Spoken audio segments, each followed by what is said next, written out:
All right, here we are underneath a fairly crusty 2010 Toyota Camry. And as you can see, the subframe is completely rusted out, causing this arm to flop around like this when you're driving and wearing the tires. But the rest of the car, while crusty, is not that bad. So a lot of garages are going to say you need a new car, the frame is gone, but replacing these subframes is totally worth it, especially in a market where used cars cost so much money. So I'm just going to give you some tips on replacing it. This is not the first one I've done. It's not too bad of a job, and I'll just show you what it entails. So the first thing we're going to do now is let the exhaust go. You can see these bolts up here would make it a lot easier, but they're just so rusty, it's not worth your time. So we're just gonna let the exhaust go off these two hangers, and we'll try and unbolt this one. If not, we'll let it go off the hanger. This one here needs to be unbolted because it's on the subframe itself. So we'll take that one off. And then we'll have to let this one go here too. This one's been fixed up before, as you can see. And we'll have to let this one go as well. I think this one will unbolt this a little bit easier. And then the flex hose, the flex pipe here will give us enough slack to drop it down. Another thing I want to mention, you're going to want a torch, you're going to want impact tools, and you're going to want bolt extractors to do this, because these are in here tight with rust. And if you are watching this to replace your rusted subframe, you are going to be encountering the same kind of bolts as I am. So, they're in there good. And they're so tight, you need heat and extractors for sure. They're just snapping right off. But that's okay, because the whole subframe is being replaced anyway. With the exhaust out of the way, we'll start working on taking off this bracket here and taking off these shields on the bottom of the gas tank. All right, with that little shield off, and it's a shame that this has to go back on each time, but the parts never come with it. This is from eBay, from a Southern US scrapyard. So they put a little paint on it, which is nice, but you could tell it was, it's coming from somewhere down south. There's not a speck of rust on it. Anyway, you still have to put this back on to mount the gas tank skid plates. So it looks kind of funny when it's done. The next thing we're gonna do is we're going to disconnect these arms here. You have to do 2 on each side, the forward and rearward control arms. These are 19mm bolt heads, and there's a nut over here as well that's 19mm. You got to use the perfect amount of heat and strength to not snap these bolts off, because this bushing inside this knuckle here, it's not really replaceable. Now, there is a Moog part number bushing. You might see a few videos on YouTube that's supposed to work. I tried it, it doesn't work. So last time I did one of these jobs, I had to replace the whole knuckle. So I'm gonna be really careful right now to try and get these out without having to destroy these old bushings. The knuckles are available on eBay as well. Anything around, in a salty area is gonna be trash, so just get something from down south. So we're gonna try and take those out now. A little bit of heat on the bolt, but not too much to burn the bushing. You're also gonna want to let the end links go. These aren't too bad because they've been replaced recently. But on rusty cars, the best thing to do with these is put your socket on the nut here, and then grab that little metal part in here with the vice grips. Don't even try and use the Allen key. It's not gonna work.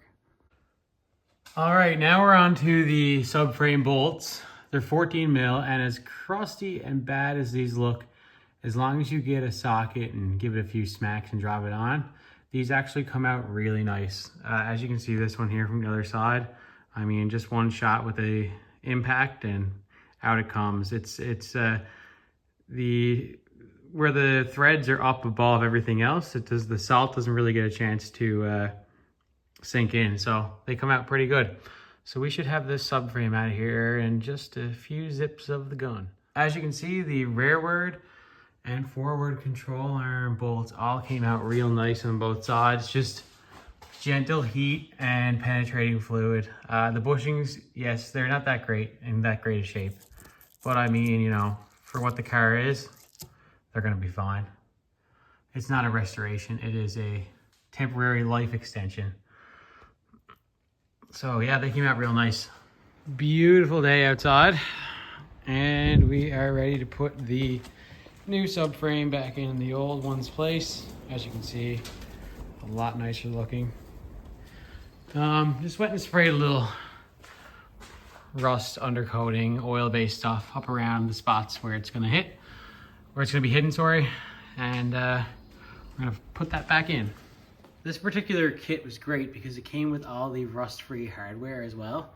Which, as you can see on the when it came off, like even the sway bar brackets, I got some penetrating fluid, but they're in really hard shape. So it comes with everything you need, which is awesome. So I got this positioned up here now. Gonna put in our brand new bolts, and I'm gonna start with the rearward ones first, and then I'm gonna get the old sway bar bushings taken apart. Okay, one little snag here. You can see that the style of bushing used on the ones that came in the kit are a little bit different than the ones that came off.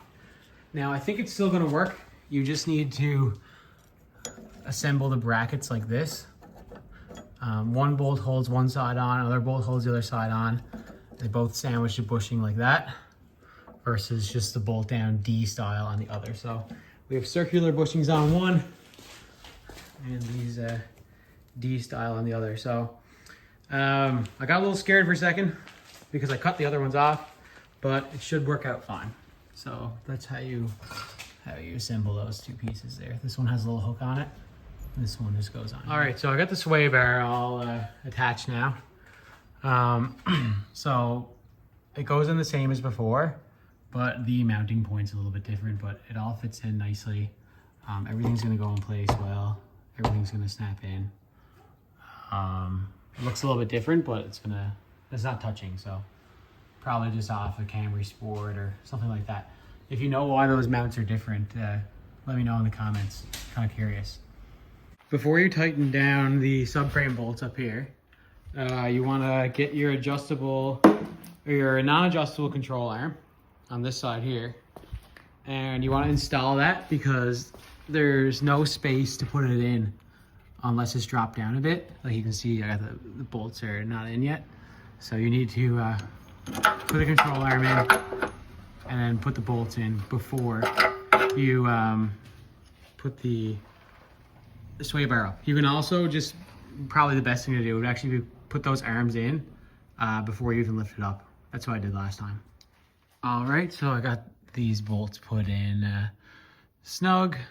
We got 14 here, 14 here. The nut without the spinning, this one, the nut and washer combo, and then this is the other nut and washer combo, but the nut is kind of separate. They're all 14s, and that's what holds the subframe up. So now that the arms are secured, we can go ahead and pop them on. I think it's about 60 foot-pounds for these guys here. All right, we can go ahead and torque all these down now that they're installed. I just like to leave them around right here because that's where it's gonna ride when it's on its shocks. Just get as close as possible.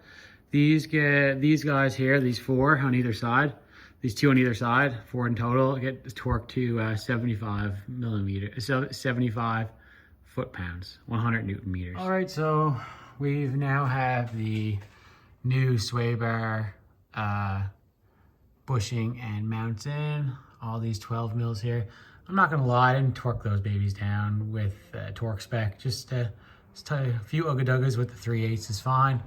Everything else is all torqued in. Earlier in the video, I said these are 60 foot-pounds, it's actually 60 Newton meters. So I just wanted to clarify that there. So now I got the end links put on with the vice grips. They're a bit rough, but they should do for a while. And now I'm gonna put the bolts through here. And the kit comes with the new hardware, so they just they slide right in, no problem. And these are 19 millimeter heads, and these get torqued to 75 as well. All right, the bolts are put through here, 19 millimeter on each end. These, you're gonna have to give them a few smacks of the hammer, especially get them through the rusty old bushings. So that's all right. Just, I don't know if it's supposed to be this way, but it'll work for now. I have the bolts going in from the back on this side and in from the front on this side, mostly because it's just easier to hammer them in that way. So next we put this rusty old thing back on. Shame we gotta put that on, but it holds the gas tank skid plates back on. And we'll go ahead and pop these guys back on too. Best way to do that, just get 10 mil and 12 mil and just press it on, give them a little twist. There you go. They're not gonna be super tight. I mean, some of them are starting to rust off, but it'll hold for now. All right, we're nearing the end now. The muffler's put in position with the stand. We have this thing on. Now, one thing I forgot to say is this new subframe with these different sway bar brackets. I mean, everything's the same, the measurement's the same, but it's missing the holes for the cover. And it's also missing the holes for the muffler, the exhaust hanger. So it's a couple little differences. So we're gonna be not gonna be able to mount this one right now, not unless I weld the bracket onto the new subframe. So we're gonna be less one exhaust hanger, but everything else looks good. Small price to pay to have the car back on the road. So we have these two hangers here. We have another hanger here. We've got another hanger here and another hanger here. So I think we can get away with missing one. So I'll go ahead and put all those on now. So that's pretty much it for the procedure.